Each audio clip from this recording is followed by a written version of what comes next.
Jeffrey Pervin is CEO of Response Biomedical, a public company selling point-of-care diagnostic tests worldwide.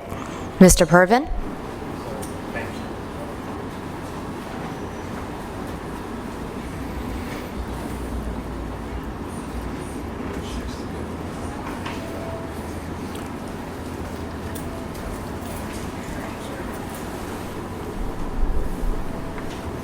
That's the next presentation.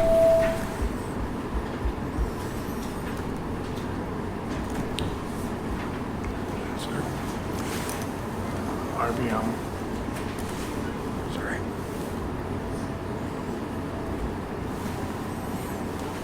Thank you very much. I'm Jeff Pervin. I'm CEO, of Microsoft, apparently.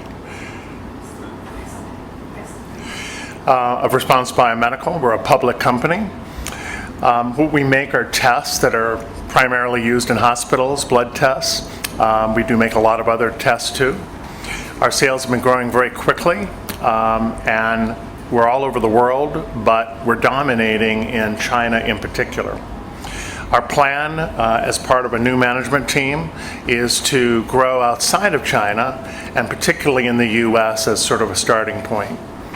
But since China's so important to us, we want to take advantage of our strength there and grow even more in that country. And then number 3 is we want to make ourselves a very financially tight, conservative company that uses its cash wisely. OrbiMed became a majority shareholder of Response in 2011, and that's really the quick summary of what I'm going to be talking about today. 4 of the management team came on second half of last year. We make 2 devices that read tests. One is only capable of evaluating 1 test at a time, and the other is capable of evaluating multiple tests at a time. They can be put into the machine at different times. Each bay is completely independent. The first one's battery powered. It could go into an ambulance or work outside. And the second one is really more designed for a heavy emergency room use, for example. We make a whole bunch of tests, but 92% of our business is focused on cardiovascular. So we concern ourselves a little bit with the other tests, but really our focus is on cardiovascular. We've got some secret sauce, and we work in many ways like other lateral flow diagnostic tests, but we have a second control zone that basically corrects for environmental factors, user errors, and other things that enabled our tests to kind of change its numbers to adapt to the conditions that it's experiencing. The evidence that whatever we're doing is right is when we compared ourselves in a peer-reviewed published study with a really big expensive lab machine, we were almost perfectly correlated with them. We also showed superiority to our number 1 competitor, Alere, when it comes to detecting small quantities of troponin. That's the marker that's released in your body if you're having a heart attack. And it's important to be able to detect small quantities of troponin because if you don't want to be released from a hospital when you're having a heart attack just because the test says you're not. And so we're much more likely than our competitor, comparing our results to a lab machine, to not make that mistake with you, and that's something hospitals are greatly appreciative of. Our value proposition in a nutshell is speed. Everyone that comes into an ER has their blood drawn and it's sent to the central lab, but it can take up to 2 hours for those results to come back. In our case, the machine is right by the patient. In 15, 17, 18 minutes, the test result comes back. The right diagnosis can be made, treatment can be started immediately, and this leads ultimately to just better results in a hospital. And I think it's pretty amazing that what we're able to do in such a short period of time and such a small form factor compares very well to lab machines that cost just wildly more than we do. And we don't require you to have a PhD to run our test. You can just be a regular person, and fairly easy training will get you there. We're obviously more compact and portable, and unlike not only the big lab machines, but also our competitors that have little machines like ours, we're the only one that doesn't require maintenance or calibration once you first start using the machine. So that's another factor that just creates less work for a hospital or for any other organization. We've got three primary competitors, Alere, Roche, and Abbott. Alere is, in our view, our biggest competitor. They have had two sort of serious setbacks in the last year, two significant warning letters from FDA regarding troponin, a pretty important test that can affect life or death. Roche is not much of a factor right now for us because we're focused on the US, but when we get into Europe, they're going to be much more of a factor. Abbott is the other device that's sort of like ours. It's different in that it's a very much handheld device. It's great for getting around on the floor to go from patient to patient to patient, but it's not equal to us when it comes to accuracy. And even though it's a handheld machine, you've got to put it down to use it, and a lot of people don't put it down when they're using it. So we've got a lot of strengths, and I've run through most of them. We don't require calibration. We are the only ones that have the capability to run independent tests, and if you've got a busy ER with patients coming in on a regular basis, you really would like to have a machine that can put in that patient, then this patient, the next patient, and the like. We have great results comparable to lab machines, and as I mentioned, we have better low-end troponin specificity, really, ultimately, versus Alere. We do have a mixing step that I wish we didn't have. It takes about 10 seconds, but I wish we didn't have it. It's a weakness. We have slightly fewer tests than our number one competitor. Alere has drugs of abuse tests. They have a preeclampsia test, but this has not really been a factor in our ability to sell to hospitals. Also, Alere has a point of care designation built into their 510K for BNP, which is a test for heart failure ultimately.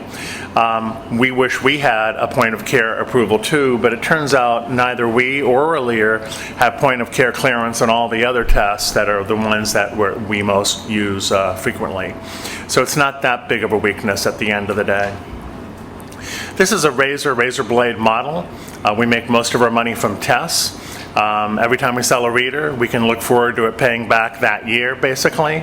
And we very much focus on getting those readers in, and the tests tend to follow right along. We manufacture our own product in our own place in Vancouver, Canada. It's very automated, so there's very little need to go to Costa Rica or Mexico or China to build our product. And it turns out to add a little panache to our product. When we sell in China and other countries, it actually matters that we're not Chinese made. That's a big selling point for them. So being made in North America is something that turns out to be an important factor. We have plenty of capacity to double our current sales, and then we're going to need to add a little bit more, but there's no immediate threat to exceeding our potential to make the product. And frankly, we're becoming more efficient every day, and so I think we'll actually end up doing better than this in the long run. We're just getting better and better at what we do. This chart shows how our sales compare to the overall market. And as you can see on the slide on the left, the pie chart, China dominates our sales. Yet if you look at the market on the right side, you see that China only represents 3% of all point-of-care test sales in the entire world. So we're heavily concentrated in a small little pond, ultimately. What we need to do is make the chart on the left look like the chart on the right, and that gets us to our strategies. It's a big wide world outside of China. You could go to a lot of different places. We don't have the resources to go everywhere. So we've selected the US as our primary target. We're using targeted telesales to create leads. We don't have a lot of feet on the street. We have a small direct sales force, but using telesales to identify, for example, accounts that are having trouble getting supply from Alere due to their FDA letters, or others that are disaffected with their current supplier. We save a lot of time with our direct sales reps who then can prosecute those leads. That's well underway. We've also hired two major distributors, Labsco and Fisher, to help us also penetrate the US and create more sales. In China, even though I would like to expand outside of China, I can't ignore the fact that they're important to us. At the end of the day, they represent a huge percent of our business. We're the number 2 brand in the whole country. You just don't leave that behind and poo-poo it. So we've hired, since the new team came on board, a guy that speaks the language, is a national.